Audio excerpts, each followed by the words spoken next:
ये कहानी शुरू होती है साल 1944 से, जब सेकेंड वर्ल्ड वॉर अपनी पीक पर था और इस युद्ध में लड़ते लड़ते सभी पावरफुल नेशंस की इकोनॉमी लगभग बर्बाद हो चुकी थी, सिर्फ एक देश अमेरिका को छोड़कर, क्योंकि अमेरिका इस युद्ध में बहुत देरी से गया। अमेरिका पर जब पर्ल हार्बर अटैक हुआ उसके बाद ही अमेरिका इस युद्ध में कूदा। इसके पहले अमेरिका इस युद्ध में व्यापारी बन अपनी तिजोरी में सोना भरने में लगा था, और यही सोना अमेरिका को इतना पावरफुल बना देता है कि 44 एलाइड नेशंस मिलकर एक ब्रिटेन वुड्स नाम का एग्रीमेंट 1944 में साइन करते हैं, जिसमें वो अमेरिकी करेंसी डॉलर को न सिर्फ वर्ल्ड करेंसी के रूप में एक्सेप्ट करते हैं बल्कि अपना सोना देकर अमेरिका से डॉलर खरीदते हैं। बदले में अमेरिका उनसे ये वादा करता है कि वो जब चाहें $35 के बदले 1 आउंस गोल्ड ले सकते हैं। पर सवाल ये कि ऐसा किया क्यों गया? क्यों ये सारे देश मिलकर अपना रियल गोल्ड अमेरिका को देकर उसके बदले कागज के करेंसी ले रहे थे?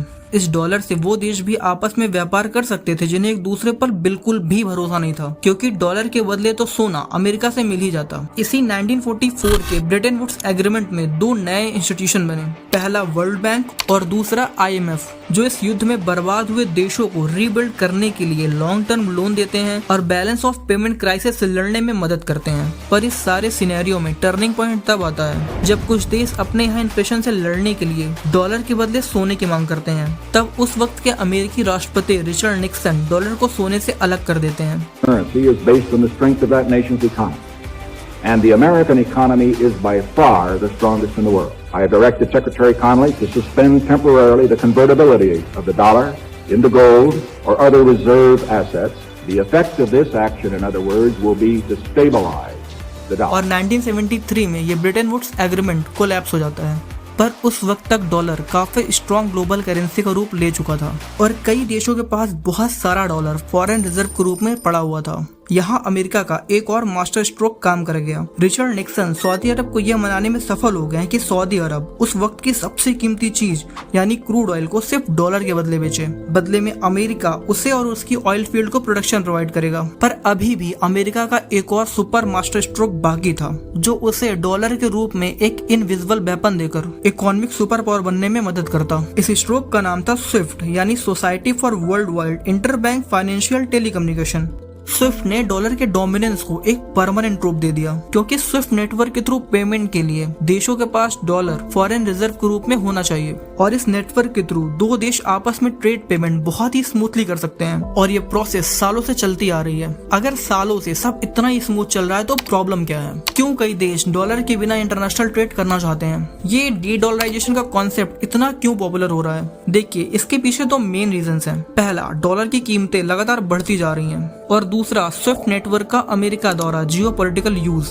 स्विफ्ट नेटवर्क और डॉलर के साथ प्रॉब्लम ये है कि ये दोनों अमेरिका को वर्ल्ड के दूसरे देशों से काफी ज्यादा पावरफुल बना देते हैं। अमेरिका चाहे तो रातों रात किसी भी देश की इकोनॉमी को बर्बादी के कगार पर पहुंचा सकता है। Today, Treasury took action against Venezuela's state-owned oil company. Today, I'm announcing the first tranche of sanctions. India, China सहित कई देश शॉक्ड रह गए जब अमेरिका और वेस्टर्न कंट्रीज ने मिलकर रशिया को यूक्रेन पर इन्वेड करने के बाद स्विफ्ट नेटवर्क से बाहर निकालकर उसके $300 बिलियन फ्रीज कर दिए। स्विफ्ट का ऐसा जियोपॉलिटिकल यूज देखकर इंडिया, चाइना जैसे देश एक लॉन्ग टर्म विजन को ध्यान में रखते हुए डॉलर पर अपनी डिपेंडेंसी कम से कम करना चाहते हैं, क्योंकि आज रशिया का नंबर है, कल हमारा भी हो सकता है। ये मोर और लेस वैसा ही सिनेरियो है जैसे जब अमेरिका ने जापान पर न्यूक्लियर अटैक किया तो कई सारे देशों ने ये सोचकर न्यूक्लियर बम बना लिया कि ये बम तो हमारे पास भी होना चाहिए, क्योंकि आज जापान का नंबर है और कल हमारा भी हो सकता है। इसके अलावा डॉलर की बढ़ती कीमत ने पूरे वर्ल्ड को परेशान कर रखा है। पूरे वर्ल्ड की मेजर कंट्रीज की इकोनॉमी अमेरिका के साथ जुड़ी हुई है,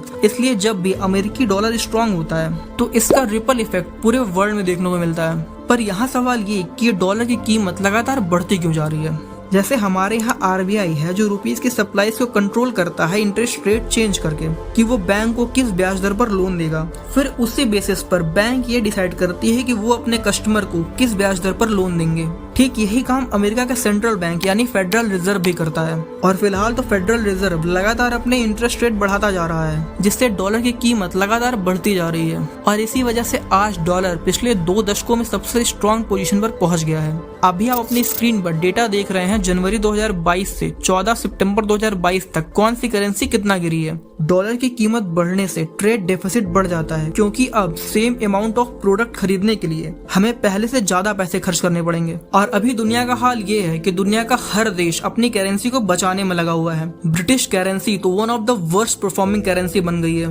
जापान को वो करना पड़ रहा है जो उसने पिछले 20 सालों में नहीं किया। जापान का फॉरेन रिजर्व इंडिया से ऑलमोस्ट दुगना है, इसीलिए जापान अपनी करेंसी येन को बचाने के लिए 1998 के बाद सबसे बड़ा एक्शन ले रहा है। येन को बचाने के लिए Japan is actually dumping the dollar को डंप करके जापान अपनी करेंसी खरीद रहा है ताकि येन की कीमत को कुछ हद तक स्टेबल किया जा सके। और इन सारी प्रॉब्लम से इंडिया भी अछूता नहीं है। इंडियन रुपीज अपने ऑल टाइम लो पर पहुंच चुका है, इसीलिए इंडिया, चाइना और रशिया जैसे देश डॉलर पर अपनी डिपेंडेंसी कम कर डी डॉलराइजेशन के प्रोसेस में लगे हुए हैं। 2009 में तो चाइना और रशिया ने IMF से डॉलर से अलग एक नई करेंसी की मांग की। इवन रशिया, चाइना तो यहाँ तक चाहते हैं कि ब्रिक्स की एक अलग करेंसी हो। यहाँ मैं आपको एक बात बता दूं कि चाइना ना बहुत ही स्मार्ट प्लेयर है। वो चाहता है कि डॉलर को रिप्लेस कर उसकी चाइनीज करेंसी वर्ल्ड की ग्लोबल करेंसी बन जाए। चाइना और रशिया तो डी डॉलराइजेशन के रेस में काफी आगे हैं, पर अब भारत भी अपने कदम तेजी से बढ़ा रहा है। लेट्स सी कि इंडिया क्या कर रहा है। RBI ने बहुत सारा फॉरेन रिजर्व खर्च किया है इंडियन रुपीस को बचाने के लिए, और SBI ने तो यहाँ तक कहा है कि बांग्लादेश से ट्रेड करने के लिए इंडियन रुपीस को डॉलर में कन्वर्ट ना करें,